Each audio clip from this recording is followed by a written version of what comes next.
Hello all, today we are at Riga Stradiņš University. I have Mr. Maris Gintas, Head of International Admissions in Riga Stradiņš University. So today we are mainly talking about the Riga Stradiņš University, the benefits of studying medicine in European Union. So Maris, please introduce yourself and you please talk about the university for a few minutes. Yeah. Yes, thank you. So hello, welcome to Riga Stradiņš University, the most prominent and popular medical school in this country, which has always been a medical school. We've always done that.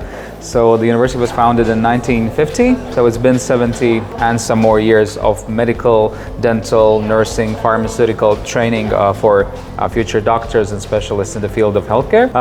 We are one of the most popular universities also by our prestige here in this country, and we have been selected as the number one university by reputation for I think 8 years straight. Okay. So it's very, very good for us to have that aspect also added to it. The students actually recommend us, students actually talk about us as one of the best places where to study. And medical studies as they are, it's a 6-year program. After which you have to do the screening test if you are planning to go back to India, and after that you specialize in one field of medicine that either you choose or let's say the medical council appoints you to. So that's afterwards, at the postgraduate studies. But undergraduate studies are done here. Mm-hmm. We start in this building, so the main building of RSU. And in addition to that, in the first and the second year, you also have a couple of other places, a couple of other of our premises where you have to study. So it would be an anatomy center, an anatomicum. It would also be 1 or 2 hospitals for specific courses. And then the further you go in your studies, the more practical it gets. So you get the hospital time, patient contact, all of what you need in order to sort of progress in your medical studies. We also work with simulations. So that's another new aspect with us, because as a medical student, you're not allowed to do very much. Mm-hmm. You can participate, you can observe, but you are not allowed to individually practice. That's off limits. So because of that, we have a simulation center where you would have mannequins, you would have full bodies, heads, legs, arms, gastroenterology, surgery, ER room, all of that equipped as it would be in a practicing hospital. So students really like it to get this exposure to doing something rather than just studying by books. Why a student in India should come and study medicine in RSU or even in European Union? Well, first of all, it is the European Union, you know, so that's the exposure to European countries where you can definitely continue your studies in post-graduation. Okay. Of course, in Europe, what's important is the language. We all speak different languages, and it's good and interesting, but at the same time, when you have to work with patients, you have to speak their language, and you have to be able to converse everything that you do in English. But European education is prestigious. That's definitely one of the things that we suggest and we mention to students, that that gives you exposure to the world. And in Europe, of course, you can earn quite a lot by being a junior doctor. So not even when you are a specialist, but even before. So junior doctor, assistant doctor, you already have a paid job that I got that. But when you're a high school graduate from India who is trying to pursue his medicine, you have the options he have is like India can study in India. But as I told you, there are limited seats. Then they have options like other countries, like as China, it was Russia, it was Ukraine, was a very popular destination. And Philippines, there are such several options they have. Why Riga Stradiņš is a better option than other options? If you have any points, you could explain. Yes, again, the same thing about the European Union. Yeah. So we are in the same cycle together with all other European countries, which means that the standard of education is very high. So you have to study hard, of course, that comes as a given in medical studies, but also the amount of knowledge and the quality of knowledge that you get is just massive, so way better than in the countries where you mentioned. Also, because we have these simulation, these specific centers, we believe that our training is top notch. So, and again, like I said, studying with us opens you to the world. In Europe, you can study in any country, basically. Also, other countries like Australia or US or Canada, we have our students all over, just because our education is recognized. So there would not be problems with that.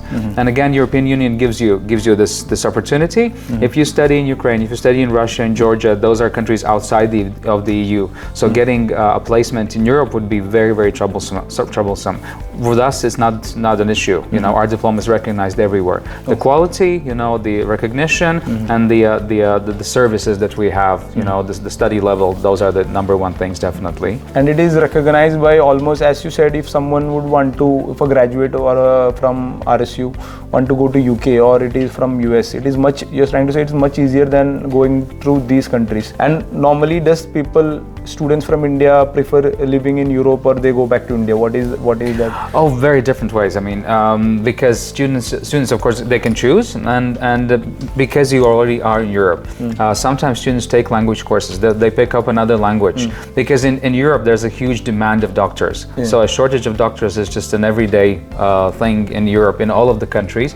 So good medical students, good future doctors are sought after. So it would be quite easy to get a placement, to find a job. Again, an English-speaking country, so UK, Ireland, Malta, Cyprus, those would be the easy options in Europe. But then again, if you take up another language, Germany, 80 million people, France, the same, Italy, 50, 60 million. So a lot of these opportunities that you can have everywhere in Europe, and this recognition process is super simple. I mean, you apply for a medical council and you get recognized almost immediately because that's the same European diploma. Okay. If you come from Georgia, if you come from Armenia, from Azerbaijan, Ukraine, Russia, you don't get that. You know, that's just like a closed circle, I would say, because of this European Union as a stamp that this is a quality education, and we respect that, and we don't ask questions about it. Basically, we take it as it is. Okay, you said about. So shall we go to a next place? Yes. Yeah. So this, for example, is the library. Again, you can see a lot of books that you can read here, and downstairs is the same room, basically the same size room, where you can actually take books home. So these you can read here, but usually, of course, students take them, they check them out, and they take them home. We can order books, so different ways and means, but library is probably the best place to mention that university is Wi-Fi free. So wherever you study, you can. You can sit here, you can sit in the lobby, you can sit at the classroom, next to the classroom, outside in the summer when it's warm. So very many different options on how you can study, because all of the materials are online, presentations are online, course descriptions, lecture materials, everything is online. So physical books, you don't even need that much anymore. You know, it's all online, and we're digital in that way, and the university is really proud about this approach that it's all digital. It's becoming more digital because students like that. It's easier, it's faster, all of these things come into the picture. Great. So they have a very better looking and very nice options of books here. So yes, so those would be social sciences. This part is medicine because we teach both. But of course, medical books in English take up the majority of what you see here in the shelves.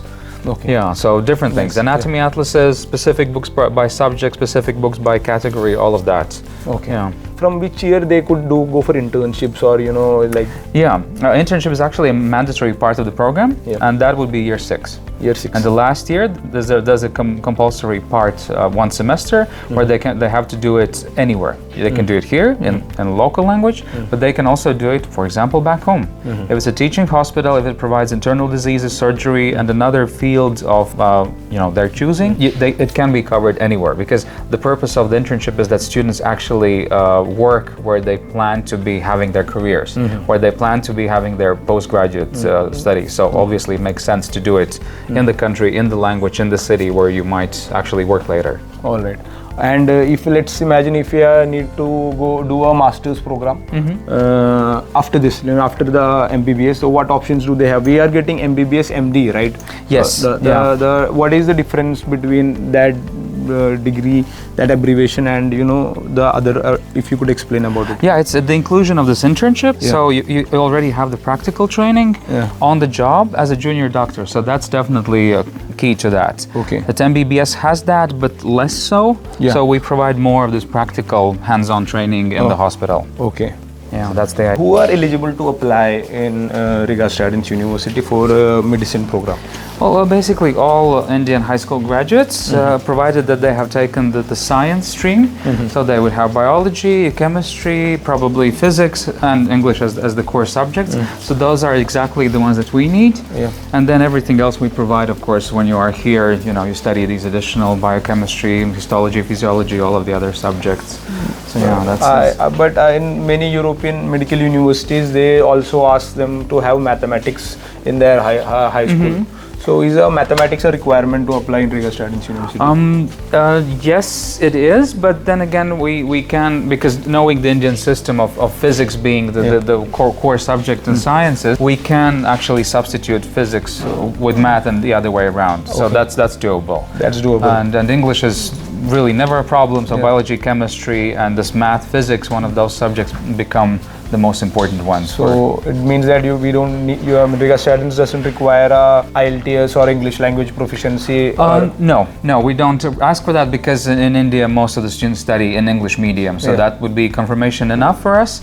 The only thing how we check the English really is the motivational interview, and then students have to present themselves. They have to have good command of English. They have to talk about the country, about the university, about their plans of when they arrive, where to live, the accommodation questions, about immigration. So we ask different things, and about their motivation, as the motivational interview should be. So that's the way where we also check English. Sometimes, of course, there are some problems, or students do not have English on the level that's good enough, and then of course we talk to them. We ask for these additional things, but only every once in a while, I would say, depending on their knowledge. If they have good knowledge of the high school grade is good, we don't ask for any specific English. What do you mean by good? Like, it is like 60% and above, or 80% and above? What do you...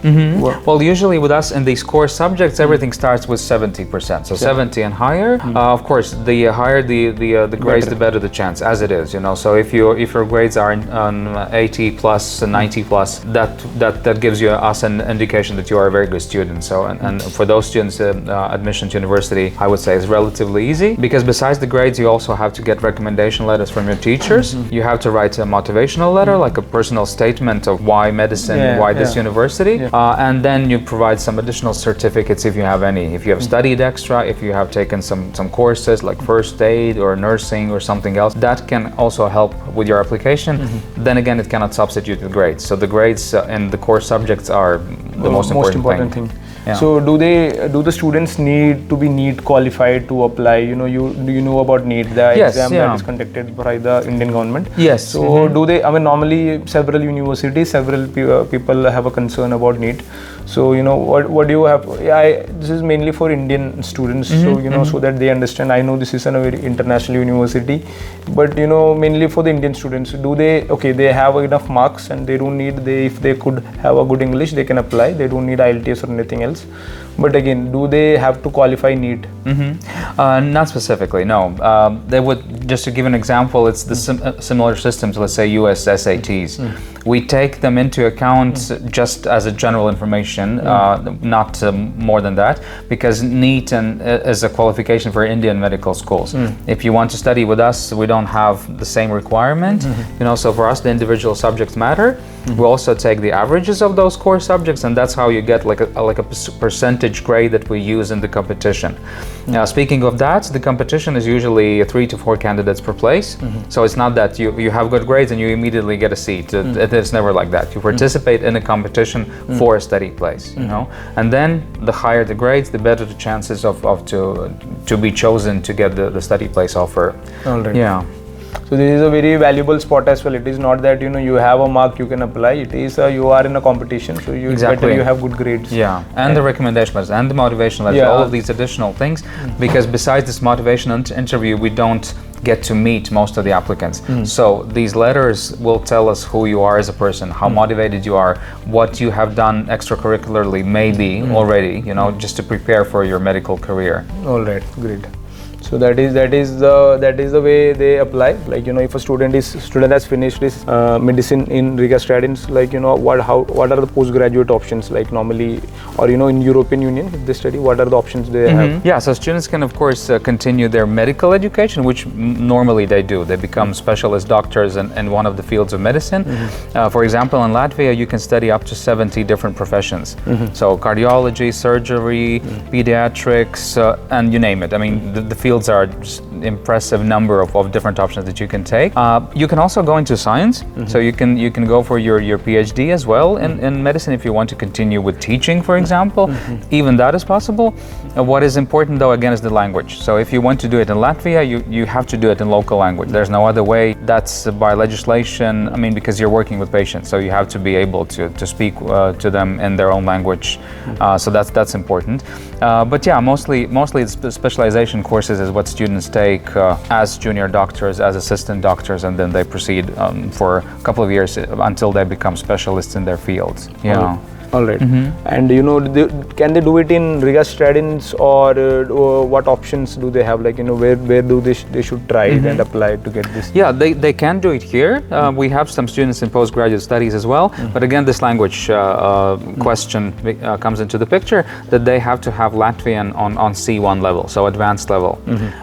Basically, those students who choose this path, they study extra. So they take extra courses in order to perfect their language, basically. And within 6 years you can do it. It's not that complicated, Yeah. So what about the tuition fees in that sense? If in case they have the language and they are ready for it, what could be the tuition fees? Yeah, I mean, definitely lower than what they would be paying for undergraduate medicine. Okay. Because again, local language, and then you apply for like a completely different competition. You compete with all of the local students, because international students, most of them, of course, they go to work, to study anywhere in the world, really, or back to their home countries, or to any English-speaking countries.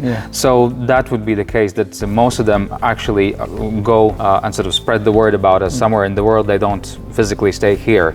Even though there are a couple of exceptions every year, the students actually continue their studies.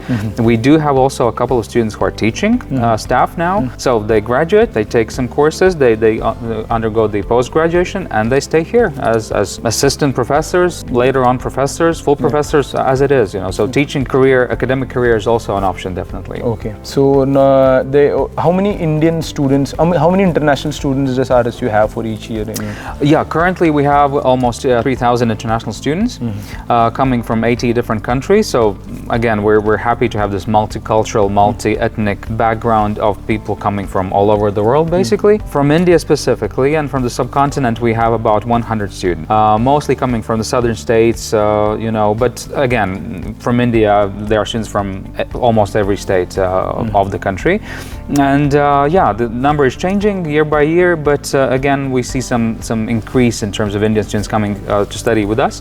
It's not the cheapest option, it's not the most easy option. Medicine is 6 years, so it's a very complicated program, and duration-wise, it's one of the most time-consuming programs you can have, but it's a very good choice. It's a prestigious profession, it gives you a lot of opportunities after you graduate. So, I mean, it's one of the best career choices, I would say, that you can have. Okay, so you have almost like 3,000 students in general, international students, and the majority of them are from India or not? The majority are from European countries again, because we're in this European Union, situation. And most of the students come from Sweden, Germany, Finland, Norway, so Nordic Europe, Central Europe, and then also from Italy, from Portugal, so Southern Europe as well, Spain, I mean, UK, different countries, but again, most of our clients are coming from the northern Central Europe, I would say. Okay. So in case of the ratio, I mean, in case of a percentage, how many would be from the subcontinent, as you mentioned? Like, how much percentage would be that? I would say about 10% of our students are from the subcontinent. Then also from Asia proper, from Australia, from New Zealand. But again, the numbers are much lower, just because the physical distance is there and other aspects, become important for students. Okay. So you mentioned those numbers. So actually, why normally, if you consider the Indian market, normally for international students, they are the best source. So why do you think that the Indian students are not that enough for this program? So far you mentioned it's just 10%. So why do you think that Indian people or the subcontinent countries, why would those kind of people are not coming, or the flow is not there? Well, I would say that we're in a small country.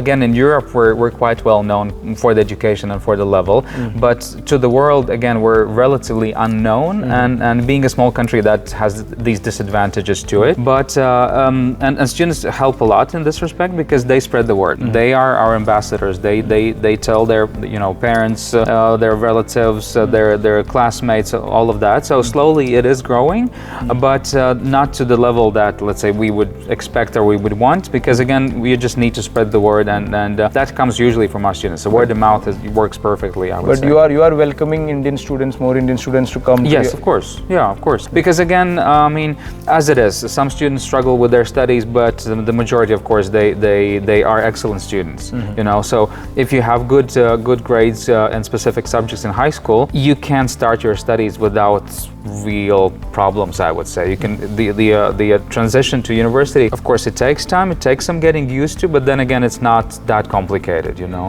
And so we know the Indian high school system, and students who qualify for NEET also can qualify for studies here. So you know, it's let's say I would not have any like doubts that, you know, Indian students would be not as good as from other countries. That's not true, you know. Okay. And we accept students with high school results. So biology, chemistry, math or physics, and English, those are the 4 subjects that we take into account when students apply. All right. So you're trying to say that you have the world-class education, which you could, the quality of education is as better as any other modern European country, but you know, people are just not aware about the... Exactly. That is the case. Yeah, exactly. So I hope this video meet the purpose and a few people understand that, you know, studying medicine in RSU would be a great career option for them. Yeah, definitely.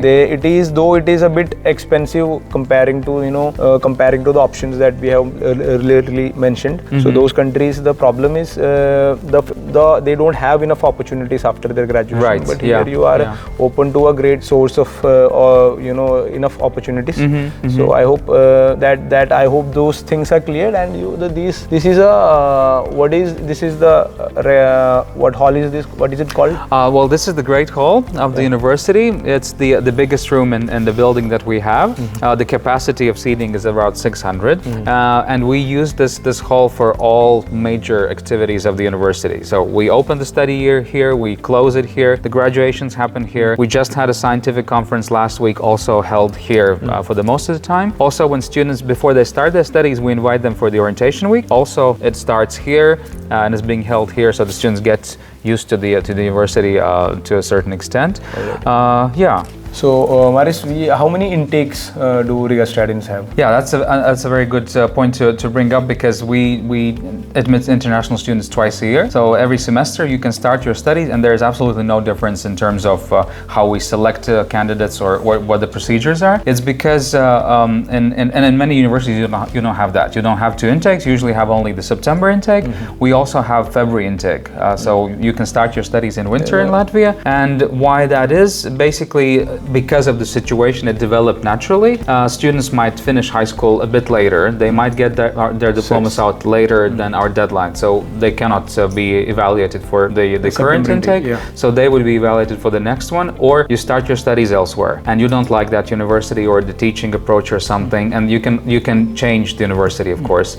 Also, sometimes there are things that happen, you know, family issues, budget reasons, personal health, things can happen while you apply. We have to respect that, and because of this, we also offer this February intake to start your studies.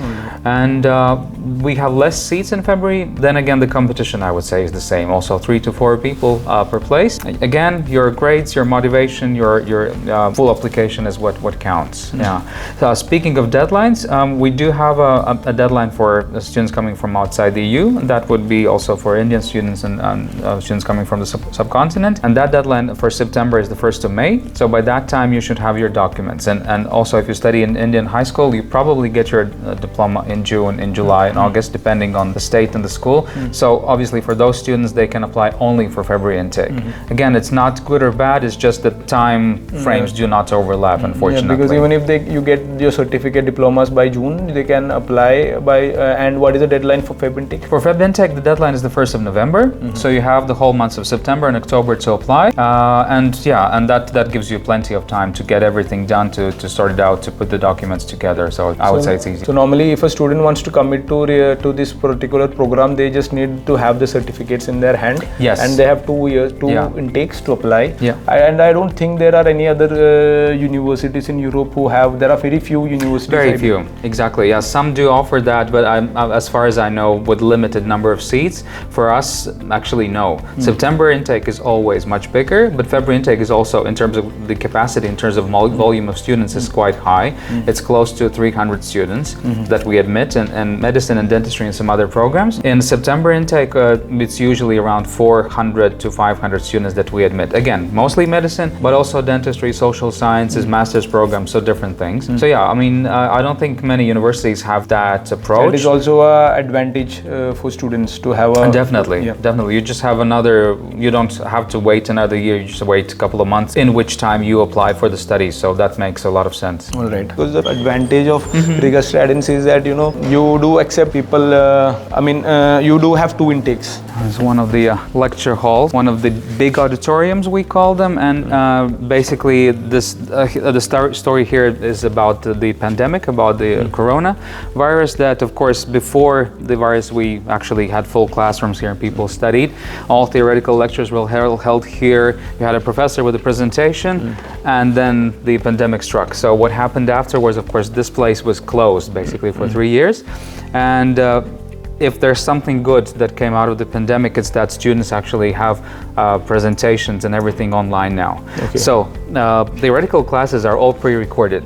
You don't have to come and physically sit in the classroom. You can watch it back home in the cafeteria, anywhere really. So this place, and there are 4 of these rooms, one on the other side of the wall and 2 more on that side. Basically, they're kept for exams. Exams, midterms, colloquiums, bigger tests are all held here in person. So we're returning to all of these assessments done in physical form. So you have to be present here.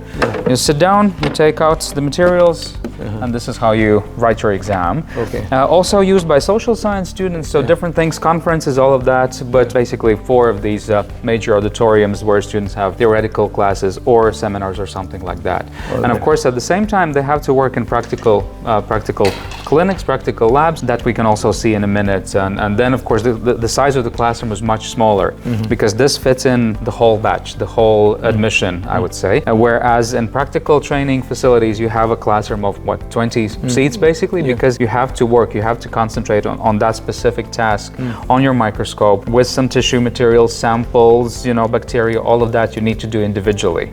So we never have a situation where practical class is, let's say, this size, and then somebody is doing something up front. We don't do that. You have to practice on your own, in your own time, together with your group mates, but separately at the same time. So we'll see the classrooms as well. A lot of things we had to basically close. I came here every once in a while, dead silent, nobody here, and then now returning to exams, so at least we use it for some reason, because there's a plan to take one of these rooms and to remodel it, have like a more seminar type room, which would be a pity, but again, that doesn't make sense if they just stay empty for most of the year, and you take the exams only. So what's the point to have half of the building for nothing really? So that was the big change. After the corona helped, somehow it got well, there's not a lot to take from it, positive things, but this was one. Everything went positive, online. That is also now, that is everyone is looking on a hybrid. They're focusing on hybrid teaching, even a whole 100% online. So in medicine, you have to have the practical classes again, but apart from that, the theoretical things are all online. We don't do that any other way anymore. This is for social sciences mostly, so you can study also business and international relations and some other programs. And this is also how you study. It basically is a corridor, but we have some tables and chairs, Wi-Fi, internet, so students actually study here on everyday basis. Just like you can use a peaceful place in all of it. Even if you are a little bit, your room is messed up, you have a dormitory, you don't have a good friend at your dorm, you have options to study. You can study here without a problem. It's the plaster room basically, so you can learn how to do those things, and many things are done with 3D. So the next room as well. So you have the glasses and you have the equipment here, and you come in, and again you work. As you can see, only 4 workstations. So it's all very individual. Again, that puts us apart from most other universities where you have big classrooms, not enough time, quite honestly, for everything. We have these individual settings, individual labs, individual workstations where you practice. All right. Okay. And then there are classes here. Usually the professor is supervising, giving the tasks, and students have the mannequins over here that you can see that they work on. So all of the equipment is provided, and that is all included in the tuition. Students don't have to pay extra for anything unless they break something, which doesn't happen very often, but you might, but generally speaking, that's part of the plan, that when you study with us, you come into the classroom, it's all set up, you sit down, you have your workstation, you have your materials that you will use, and you have a certain amount of time to complete the task. That's it. Professor always there if you need to ask questions, if you need to clarify something, but generally you work on your own individually, because at the end of the day, whether you're a medical student, a sort of a doctor or a dentist, you will be working individually probably. And if not, we also have these training facilities and simulators. For example, how to do the protocols, what are the sequences. So for example, emergency room, how do you react as a team? Patient is brought in, there are certain scenarios of what has happened to him or her, and then you have to decide, not to decide, but actually perform as a group, as a team. So who does what tasks follow what, that's the idea. So also here, you study individually. Whenever there's a question, you have your professor to discuss it, and it's all being also video recorded, both in medicine and in dentistry, so you actually can get assessed afterwards. So the professor is always there, but he or she does not interfere too much, because everything is recorded, so we can check your progress afterwards and point out the mistakes if there were any, or what needs to be improved, all that. All right. And what are the as a student studying in Riga Stradiņš University, how does this life look like during the 6 years of study? What facilities, I've been seeing the labs. I think we have few more to cover, but these facilities, the infrastructure of the university, that is also been seen through the video. But how does a life look like for a medicine student?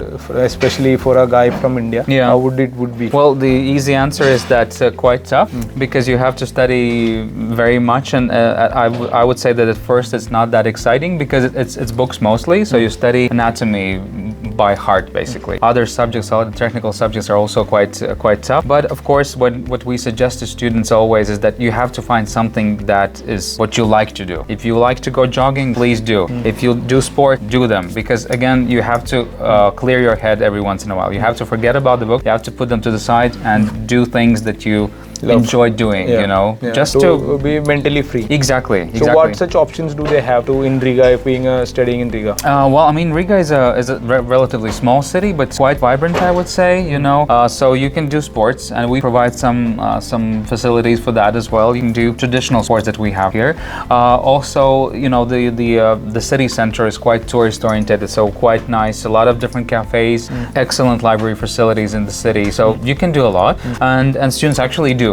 Just to have this sort of balance of studies, work, and then leisure, or doing something else, that's not books. And in terms of living in Riga, I would say that with roughly 800 to 900 euros per month, you can completely cover everything. Food, utilities, transportation, all of that, and the food, transport, especially public transport, is super cheap, very efficient. So that's something students also really very much enjoy, because every day you are commuting between places. So you're not staying only here. You go to anatomicum, you don't go to a hospital. So it's easy to find your way around the city. Okay. And it is all on you have to go. How far are these places from the campus? Usually not more than 20 minutes or half an hour maximum. In the senior years, when you have to go to hospitals, there are some places that are on the outskirts of the city. So then you might actually go across the entire vicinity of the city, basically. But again, those are few and far in between. So basically, you are staying quite centrally, and 20-25 minutes, half an hour, that's your maximum daily sort of commuting from one place to another. So we've basically seen everything. So the Great Hall was over there. The management floor, this is basically medical labs, and all of the floors have medical specialities, subjects that we teach there. This is social sciences again, and that building over there, that's the dormitories. Just 2 minutes away. Okay. Very close and convenient. How many dormitories do you have actually? Right now we have 3 buildings. One is over here. One is about 10 minutes away by bus, and that's close to the general hospital, which is again convenient for students. And one is again on the other side of the city, where again we have a major hospital close to it. So most of international students stay either here or in the one that's closer to the main building. But generally speaking, again, private apartments is the way to go because they're relatively cheap. You can share them, then they become even cheaper. And I would say that if you share an apartment with somebody else, the dorms are much more expensive. And dorms are usually individual, so you stay there, by yourself. Yeah, but in the apartment, if you share, you pay half of that, and that's very convenient. Students do that actually, because you can always find somebody who's from your state or your city or even your school, so that helps a lot. Alright. Yeah, but as you can see, the university is very, very quiet. Also during the day. When the better weather comes, people actually study here, everywhere really, so they like it that they can actually go out, and this is a quiet, secure, safe area between the dorms and the main building. All right. And how far is the university from the old town? About 10-15 minutes by public transportation. If you take a cab, it might be 10 minutes, maybe even less, depending on the hour, of course, but usually 10 to 15 minutes and you're there, All right. That's it about the Riga Stradiņš University, and it was really nice to explain everything about the university. I hope that people understand about this Riga Stradiņš University and the facilities and the opportunities they have after the graduation, and how it is different from other options they have. So all these major important things are covered, and I hope people get enough information from the video. And if there is much more things to be sorted out, we will come another time and when we will complete whatever it is required. At better weather. Yes. And thank you so much for this, and it's our pleasure taking me this tour and showing around. So it's our pleasure for having you in the video. Well, thank you for coming, and welcome to RSU. Yeah, thank you. Thank you.